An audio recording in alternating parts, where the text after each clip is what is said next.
New at 6, a deadly crash as state lawmakers taking action against people driving high. KPIX 5's John Ramos with a new device the CHP is using to test drivers.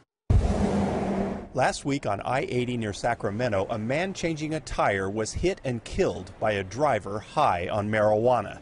It turns out that isn't a rare occurrence. In 2015, more drivers in fatal crashes tested positive for legal and illegal drugs than those who tested positive for the legal limit of alcohol. This morning, legislators, police, and the CHP gathered outside the Capitol for simulations of DUI traffic stops. In the first, the suspect was given the usual motor skills and breathalyzer test and was released when the number was below the legal alcohol limit. But in the second, an officer gives a new field saliva test as well, and the driver is arrested for suspicion of drug-impaired driving. The device we're demonstrating today tests for up to 6 different drugs, both illegal and prescription. One of those is cannabis. Next year, recreational use will become legal, and studies reportedly show spikes in impaired driving in states where that's already happened. We are aware that there has been an increase.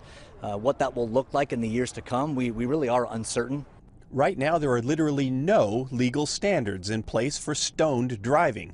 Even the new saliva test only indicates recent use of the drug, and there is no legal limit for the amount of THC that would indicate a driver was impaired.